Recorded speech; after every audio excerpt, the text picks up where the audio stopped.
문서재에 오신 것을 환영합니다. 오늘 사연은 최근 화제가 되고 있는 살목지와 관련해서 한 제보자분이 여자친구와 함께 그곳에 가기로 한 날 겪은 이상한 일을 보내주신 내용입니다.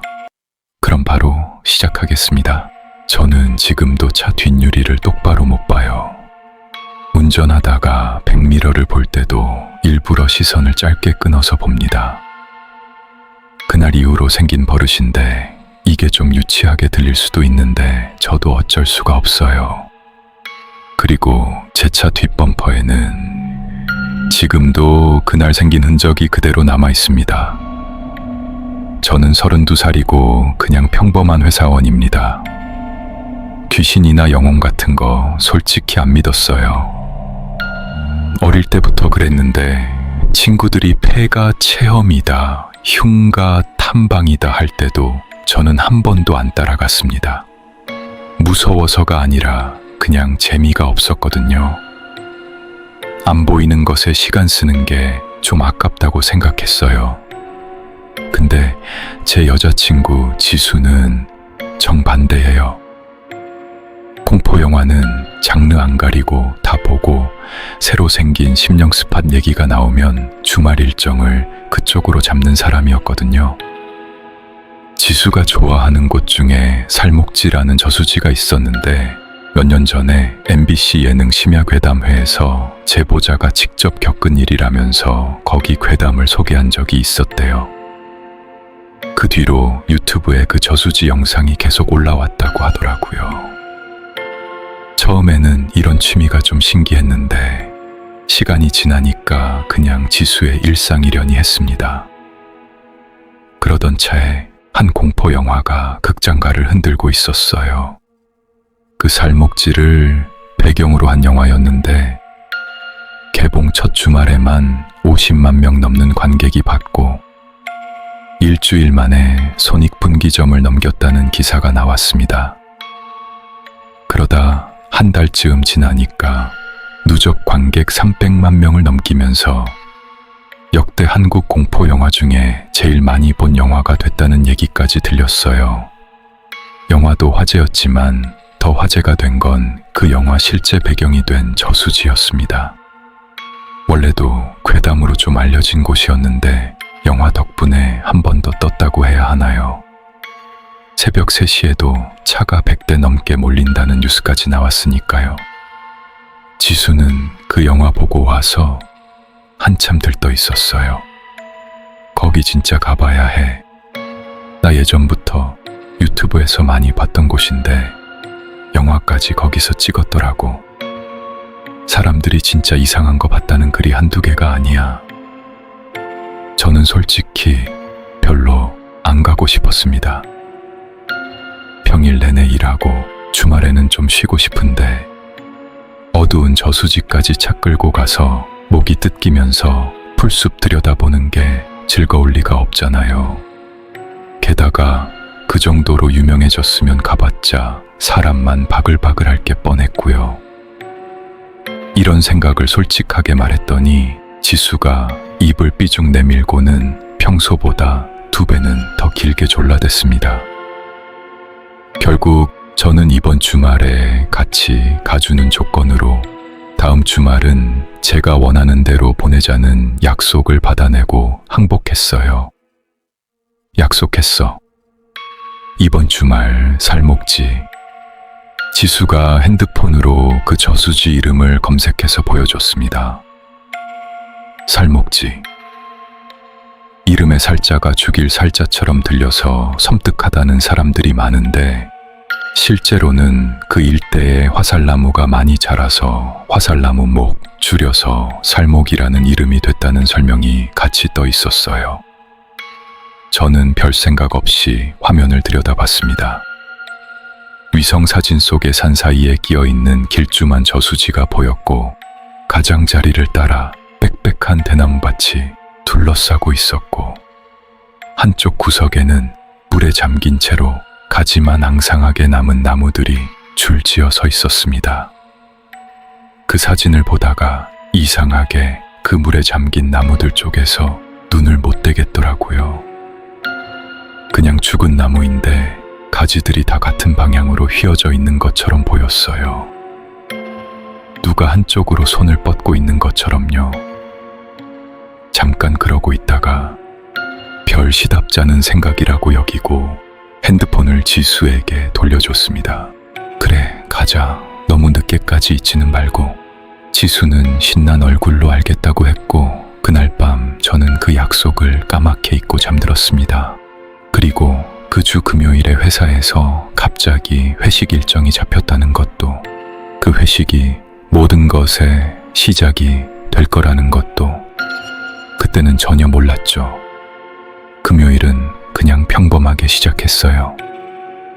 오후 늦게 팀장님이 갑자기 회식하자고 했고, 다들 별다른 약속이 없어서 자연스럽게 근처 고깃집으로 자리를 옮겼습니다.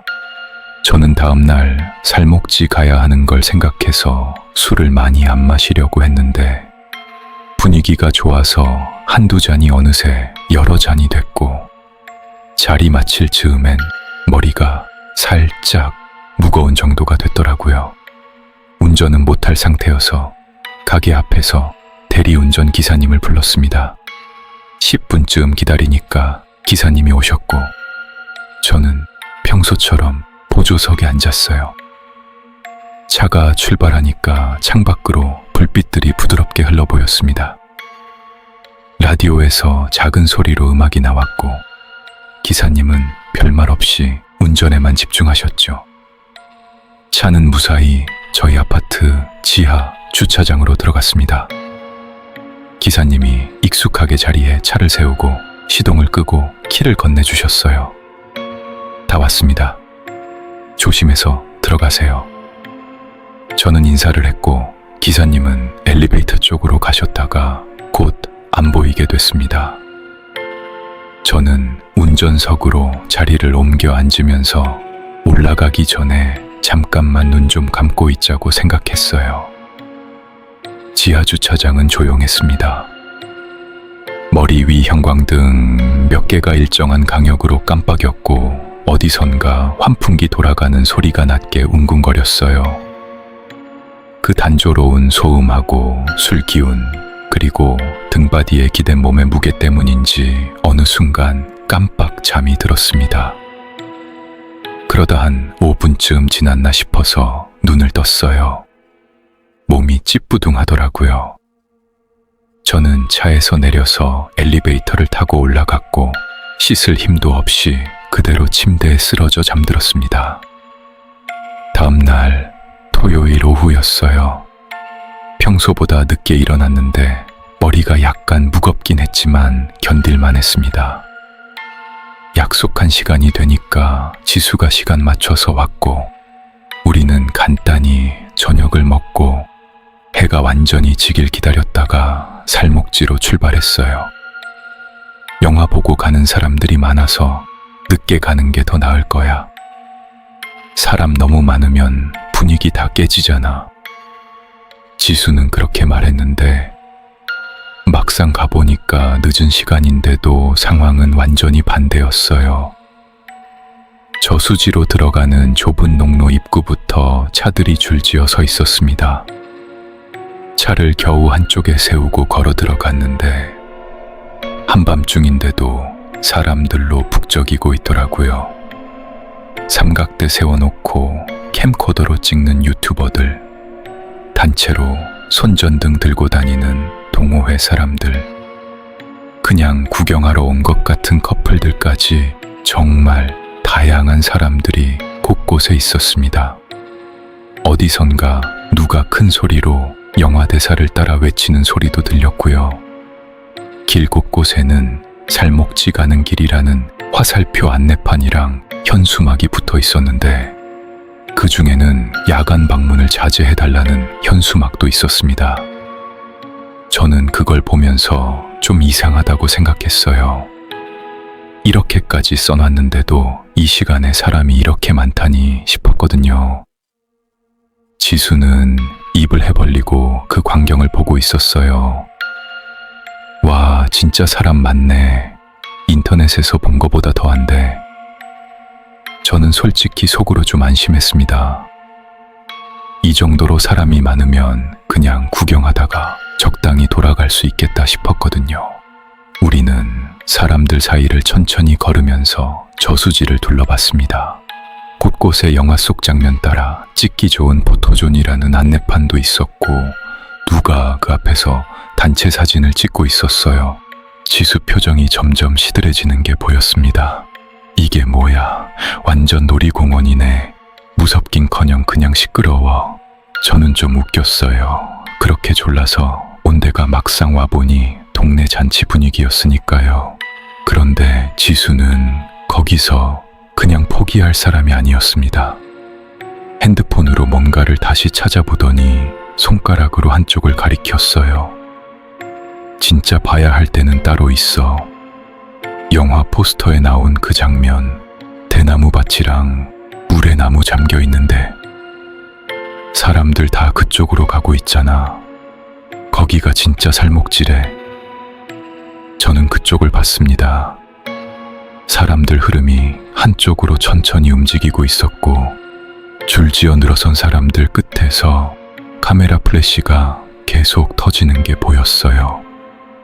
사람 가장 많은 쪽으로 더 들어가는 게 마음에 들지는 않았는데 여기까지 왔는데 그냥 돌아가면 다음 주말 약속도 무효라는 지수 말에 결국 고개를 끄덕였습니다. 그래, 사진 한 장만 찍고 바로 나오자. 우리는 사람들 흐름을 따라서 저수지 가장자리를 따라 이어진 길로 들어섰어요. 한쪽으로는 키 큰 대나무들이 빽빽하게 늘어서 있었고 다른 쪽으로는 저수지가 펼쳐져 있었습니다. 길을 따라 걷는 사람 수가 오히려 더 늘어난 것 같았어요. 다들 핸드폰이나 카메라를 들고 같은 방향으로 걸어가고 있었고 어디선가 계속 셔터 소리, 웃음소리, 짧은 환호성이 들렸습니다. 대나무 잎이 부딪히는 소리, 사사삭 사사삭 하는 소리도 그 사이로 끊임없이 섞여 들어왔어요. 그 소리를 듣다가 저는 아주 잠깐 어떤 느낌을 받았습니다. 사람들 말소리하고 대나무 잎 소리 사이로 뭔가 더 무겁고 느린 끌리는 듯한 소리가 한번 섞여 들어온 것 같았어요. 저는 걸음을 멈추고 잠깐 그 소리에 귀를 기울였습니다. 왜 그래? 지수가 돌아보면서 물었어요. 저는 고개를 저었습니다. 아니, 아무것도 아니야. 누가 짐 끄는 소린가 봐. 그때는 정말 별 생각 없었어요. 사람이 이렇게 많은데 이상한 소리 정도는 누가 가방이나 삼각대 끄는 소리겠거니 했죠. 근데 지금 생각해보면 그 순간이 모든 게 시작된 순간이었던 것 같습니다. 우리는 그 소리를 뒤로 하고 사람들 사이에 섞여서 다시 안쪽으로 걸어 들어갔어요. 대나무 밭을 따라 조금 더 걸어가니까 길이 한번 꺾이면서 시야가 갑자기 넓어졌어요. 저수지 한쪽 구석이었습니다. 물 위로 죽은 나무들이 줄지어 솟아 있었고 가지에는 잎이 하나도 없이 마른 가지들이 어두운 하늘로 가늘게 뻗어 있었습니다. 인터넷에서 봤던 그 사진이랑 똑같은 풍경이었어요. 근데 사진으로 볼 때보다 훨씬 더 음산했습니다. 그곳에는 생각보다 훨씬 많은 사람이 모여 있었어요. 죽은 나무들이 가장 잘 보이는 자리마다 사람들이 줄지어 서서 차례를 기다리고 있었고 삼각대 세운 사람들은 그 자리를 지키면서 계속 셔터를 누르고 있었습니다. 곳곳에서 플래시가 터질 때마다 죽은 나무들 윤곽이 잠깐 새하얗게 떠올랐다가 다시 어둠 속으로 사라지곤 했어요. 지수는 사람들 사이를 비집고 들어가서 자리를 잡으며 작게 감탄했습니다. 와, 진짜 영화에서 본 데 맞다. 사진 한 장만 찍자. 지수가 핸드폰을 들어 죽은 나무들 쪽으로 화면을 맞췄어요. 저는 그 옆에 서서 뒤에 줄 서 있던 사람들한테 사진에 안 잡히게 잠깐만 비켜달라고 말을 건네려던 참이었습니다. 그런데 그 순간 뭔가 이상하다는 걸 느꼈어요. 방금까지 사방에서 들리던 사람들 말소리, 셔터 소리, 대나무 잎 소리가 한꺼번에 안 들리는 거예요. 저는 숨을 한번 크게 들이쉬었는데 그 숨소리가 너무 크게 들렸습니다. 지금 생각해도 이걸 뭐라고 설명해야 할지 모르겠는데 그냥 한순간에 주변 소리가 다 꺼진 느낌이었어요. 라디오 끄듯이 그렇게 뚝. 소리만 그런 게 아니었습니다. 공기도 좀 달라졌어요. 조금 전까지 분명히 났던 풀냄새, 물비린내, 사람들 냄새 같은 게 한순간에 다 사라지고 아무 냄새도 안 나는 차갑고 텅 빈 공기만 남아 있었습니다. 지수야, 목소리가 떨려 나왔어요. 지수도 그제야 핸드폰에서 시선을 떼고 주위를 둘러봤습니다.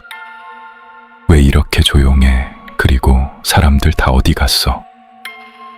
저는 그 말을 듣고서야 더 끔찍한 걸 알았어요. 방금까지 우리 바로 옆에서, 바로 뒤에서 차례 기다리면서 셔터 누르던 사람들이 한 명도 안 보였습니다.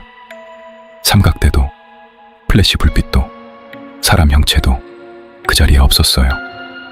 마치 우리가 서 있는 이 자리만 방금까지 있던 그 사람들이랑 통째로 다른 곳으로 옮겨진 것 같았습니다. 지수가 핸드폰 손전등을 들어서 주변을 천천히 비췄어요. 우리가 걸어온 길을 돌아봤는데 거기도 빛이라고는 없었습니다. 사방이 그냥 새까맣게 칠흑처럼 어두웠어요. 저는 핸드폰을 들어서 시간을 확인하려고 했습니다. 화면은 켜지는데 시간 숫자가 이상하게 흐릿하게 보였어요. 화면에 김이 서린 것처럼요. 손으로 닦아봤는데도 그대로였습니다. 야, 우리 그냥 돌아가자. 저는 애써 평소 목소리를 내려고 했어요. 지수도 고개를 끄덕였습니다. 우리는 방금 걸어온 방향으로 다시 걷기 시작했어요. 그런데 몇 걸음 안 걸었는데 등 뒤로 식은땀이 흐르는 게 느껴졌습니다. 분명히 우리가 들어온 길은 대나무 밭을 따라 길게 이어진 외길이었거든요. 그런데 몇 걸음 걸었을 뿐인데 다시 그 물에 잠긴 나무들 풍경이 눈앞에 나타났어요. 처음엔 잘못 걸었나 싶었습니다. 방향을 바꿔서 다시 걸었어요. 그런데 또 같은 풍경이 나타났습니다. 마치 같은 자리를 빙빙 돌고 있는 것 같았어요. 지수 손이 제 팔을 꽉 움켜잡았는데 그 손이 얼음처럼 차가웠습니다.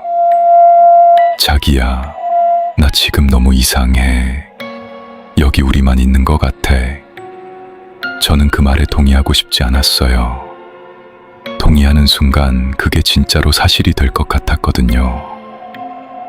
저는 핸드폰 손전등으로 다시 주위를 천천히 비췄습니다. 그러다가 대나무밭 안쪽 어둠이 가장 짙은 데서 빛이 닿는 순간 뭔가가 아주 살짝 움직이는 걸 봤어요. 처음엔 그냥 빛 때문에 그림자가 흔들린 거라고 생각했습니다. 근데 손전등을 그 자리에 고정하니까 그 어둠 속에서 뭔가가 다시 아주 천천히 자세를 바꾸고 있었어요. 지금까지 거기 가만히 웅크리고 있다가 빛을 받으니까 그제야 움직이기 시작한 것처럼요. 저는 그 자리에 굳어버렸습니다. 머릿속으로는 여러 가지 생각이 들었어요. 들개일 수도 있다. 고양이일 수도 있다. 아니면 우리처럼 길을 잃은 사람일 수도 있다. 근데 그 어떤 생각도 지금 제 눈앞에서 일어나는 일을 설명해주지 못했습니다. 대나무밭 안쪽 그 어둠 속에서 검고 길게 늘어진 뭔가가 천천히, 아주 천천히 바닥을 향해 늘어지고 있었어요. 그건 머리카락이었습니다. 그리고 그 머리카락 끝이 천천히 바닥에 닿았어요. 저는 그 순간 손전등을 끄고 싶다는 생각하고 절대 끄면 안 된다는 생각이 동시에 들었습니다. 손이 안 움직였어요. 빛은 그대로 그 자리를 비추고 있었고 그 어둠 속에서 늘어진 머리카락 아래로 뭔가가 모습을 드러내기 시작했습니다. 그건 사람 형체였어요. 근데 사람이 움직이는 방식이 아니었습니다. 두 손하고 두 다리를 다 바닥에 대고 등을 둥글게 구부린 채로 짐승처럼 천천히 앞으로 나오고 있었어요. 어깨까지 내려오는 머리카락이 바닥에 끌렸고 그 아래로 보이는 얼굴은 안 보였습니다.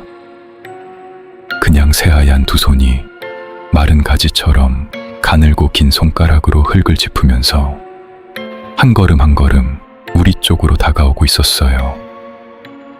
그 움직임이 너무 느렸어요. 너무 느려서 더 끔찍했습니다. 마치 우리가 도망갈 시간 같은 건 신경도 안 쓴다는 듯 천천히 확실하게 거리를 좁혀오고 있었거든요. 저는 비명을 지르려고 했어요. 근데 목에서 아무 소리도 안 났습니다. 숨 들이쉬는 것조차 힘들었어요. 가슴이 누가 누르는 것처럼 답답했고 온몸의 털이 한꺼번에 곤두서는 게 느껴졌습니다. 지수도 마찬가지였어요. 입은 벌리고 있는데 아무 소리도 안 나왔고 그냥 거칠고 짧은 숨소리만 새어나왔습니다. 저는 지수 손을 잡아당겼어요. 우리는 뒷걸음질을 치기 시작했습니다. 한 걸음, 두 걸음. 발이 풀숲에 걸려서 휘청거렸는데도 멈추지 않았어요. 그 형체는 여전히 같은 속도로 천천히 따라오고 있었습니다. 거리가 좁혀지지도 멀어지지도 않았어요. 마치 우리하고 정확히 같은 속도로 움직이는 것 같았습니다.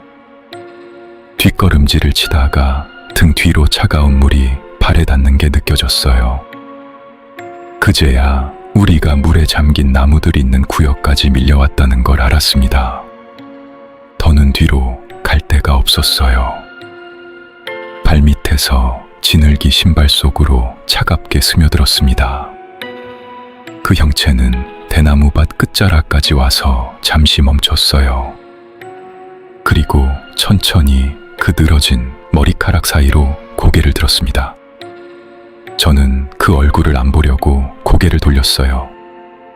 근데 그 순간 등 뒤 물에서 뭔가가 움직이는 소리가 들렸습니다. 첨벙하는 소리가 아니었어요.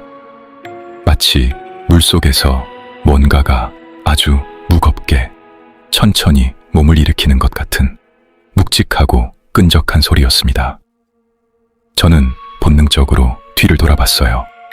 죽은 나무들 사이 검은 물 위로 뭔가가 솟아오르고 있었습니다. 처음엔 그냥 검은 형체였어요. 물이 그 형체를 따라 천천히 흘러내렸고 점점 더 위로 솟아올랐는데 마침내 그 안에서 두 개의 하얀 눈이 물 위로 모습을 드러냈습니다. 그 눈은 아무 표정도 없이 그냥 정확히 저랑 지수 쪽을 향해 있었어요. 뛰어. 저는 목에서 겨우 그 한마디를 짜냈습니다. 그리고 우리는 뛰었어요. 어디로 가는지도 모르고 그냥 차 세워둔 방향이라고 생각되는 대로 미친 듯이 달렸습니다. 풀숲이 다리를 핥히었고 나뭇가지가 얼굴을 스쳤어요. 등 뒤에서는 아무 소리도 안 들렸는데 그 정적이 오히려 더 무서웠습니다. 뭔가가 우리를 쫓아오고 있는데 그 소리조차 안 들린다는 게요. 얼마나 달렸는지 모르겠어요. 어느 순간 멀리서 가로등 불빛이 보였고 우리가 세워둔 차가 눈에 들어왔습니다. 저는 떨리는 손으로 차 문을 열고 지수랑 같이 올라탔어요. 문을 잠그고 시동을 걸었는데 손이 너무 떨려서 키를 2번이나 떨어뜨렸습니다. 시동이 걸리자마자 저는 다급하게 핸들을 꺾으면서 후진했어요. 그 순간 차 뒷부분에서 둔탁한 소리가 났습니다. 쿵 하면서 차체가 흔들렸어요. 뭔가에 부딪힌 거였습니다. 돌인지 나무 그루터기인지 다른 무엇인지 확인할 여유 같은 건 없었어요. 저는 그대로 핸들을 돌려서 차를 돌렸고 가속 페달을 끝까지 밟았습니다. 차는 좁은 농로를 따라 거칠게 달렸어요. 양옆으로 풀숲이 스쳐 지나갔고 차체가 덜컹거릴 때마다 심장도 같이 덜컹거렸습니다. 저랑 지수는 아무 말도 못했어요. 그냥 거친 숨소리만 차 안을 채우고 있었습니다. 백미러를 봤는데 뒤쪽은 그냥 어둠뿐이었어요. 그렇게 한참 달려서 큰 길로 접어들었을 때였습니다. 그제야 좀 숨을 돌렸어요. 살았다고 생각했습니다. 그 순간 차 안 공기가 갑자기 차갑게 변했어요. 에어컨을 켠 것도 아닌데 누가 차 안에 얼음을 가득 채워놓은 것처럼 한기가 퍼졌습니다. 그리고 위쪽에서 뭔가가 천천히 늘어지는 소리가 들렸어요. 저는 본능적으로 위를 봤습니다. 차 앞유리 위쪽 운전석하고 보조석 사이 천장 부분에서 검고 긴 머리카락이 스르륵 내려오고 있었어요. 그 머리카락은 점점 더 길게 늘어졌고 그 끝에서 거꾸로 된 얼굴이 천천히 드러나기 시작했습니다. 새하얀 얼굴이 천장에서부터 거꾸로 뒤집힌 채로 우리 쪽으로 내려오고 있었어요. 두 눈은 까맣게 비어 있었고 입은 천천히 아주 천천히 벌어지기 시작했습니다. 저는 그 입에서 뭔가 소리가 나오기 직전 더 이상 아무것도 볼 수 없었어요. 귓가에서 진동음이 울렸어요. 저는 화들짝 눈을 떴습니다. 심장이 미친 듯이 뛰고 있었고 온몸이 식은땀으로 젖어 있었어요. 빠르게 주위를 둘러봤습니다. 운전석, 보조석은 비어 있었어요. 머리 위로 형광등이 그대로 깜빡이고 있었고 환풍기 돌아가는 소리도 여전했습니다. 저희 아파트 지하 주차장, 기사님이 차 세워준 그 자리였어요. 저는 손을 들어 얼굴을 닦았습니다. 손이 떨렸어요. 핸드폰을 보니까 시간은 대리운전 기사님이 차 세우고 떠난 시간에서 몇 분밖에 안 지났더라고요. 화면에는 지수 이름이 떠 있었고 핸드폰이 계속 울리고 있었습니다. 저는 떨리는 손으로 전화를 받았어요. 자기야, 지수 목소리였습니다. 근데 그 목소리가 평소랑 너무 달랐어요. 떨리고 있었고 울먹이는 것 같았습니다. 자기야, 나 지금 너무 무서운 꿈을 꿨어. 자기랑 같이 살목지 갔는데 거기서 진짜 무서운 걸 봤어. 대나무 밭에서 뭐가 기어 나오고 물에서도 뭐가 나오고 그리고 차에서 차 천장에서 머리카락이 내려오면서 거꾸로 얼굴이. 저는 그 말을 들으면서 온몸에 피가 식는 것 같았어요. 지수가 말하는 모든 장면이 제가 방금 꾼 꿈이랑 완전히 똑같았습니다. 한 글자도 안 다른 거예요. 나도 똑같은 꿈 꿨어. 전화기 너머로 지수가 숨 들이쉬는 소리가 들렸어요. 한동안 둘 다 아무 말도 못했습니다. 저는 겨우 마음을 가라앉히고 애써 침착한 목소리를 냈어요. 그냥 꿈이야. 우리 둘 다 그 영화 얘기 너무 많이 해서 비슷한 꿈을 꾼 거겠지. 그리고 솔직히 나 거기 가는 거 좀 그래. 우리 그냥 살목지는 가지 말자. 다음 주말에 다른 데 가자. 지수는 한참 망설이다가 작은 목소리로 그러자고 했습니다. 지수 목소리에서 안도감이 느껴졌어요. 저도 마찬가지였습니다. 그냥 술 기운에 잠깐 졸면서 꾼 생생하고 기분 나쁜 악몽이었을 뿐이라고 정리하고 싶었어요. 둘이 비슷한 꿈을 꾼 것도 그냥 우연이라고요. 전화를 끊고 저는 잠시 운전석에 앉아서 숨을 골랐습니다. 천천히 마음이 가라앉는 게 느껴졌어요. 머리 위 형광등은 여전히 일정한 강약으로 깜빡이고 있었고 환풍기 소리도 그대로였습니다. 저는 안전벨트를 풀고 차에서 내렸어요. 차갑고 메마른 지하 주차장 공기가 얼굴에 닿으니까 조금 전까지 공포가 거짓말처럼 멀어지는 것 같았습니다. 차 문을 닫고 집으로 들어가려고 몸을 돌리던 순간이었어요. 저는 무심코 차 뒷부분을 봤습니다. 그리고 그 자리에 그대로 멈춰 섰어요. 뒷범퍼 한쪽이 움푹 찌그러져 있었습니다. 마치 뭔가에 세게 부딪힌 것 같은 흔적이었어요. 그 모양, 그 깊이가 꿈속에서 후진하다가 들이받았던 그 충격이랑 정확히 똑같은 자리였습니다. 저는 그 자리에 한참 서 있었어요. 손을 뻗어서 그 찌그러진 부분을 만져봤습니다. 차갑고 분명히 존재하는 진짜 흔적이었어요. 저는 지금도 그 흔적을 보면서 가끔 생각합니다. 그게 그냥 꿈이었을까요? 아니면 우리가 정말로 그곳에 다녀온 걸까요? 그리고 만약 정말로 다녀온 거라면 우리가 거기서 도망쳐 나온 게 맞는 걸까요? 아니면 아직도 그 차 천장 어딘가에 그 머리카락이 조금 남아있는 건 아닐까요? 저는 그날 이후로 절대 그 동네 쪽으로는 차를 안 몰아요. 그리고 운전 중에 백미러를 볼 때마다 아주 잠깐 뒷자리에 누가 앉아있는 것 같은 기분이 듭니다.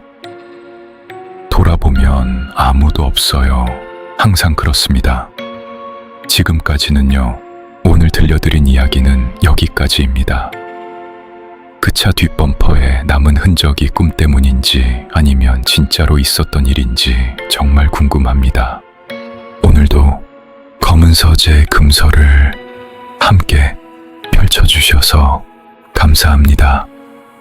다음 이야기에서 다시 만나겠습니다.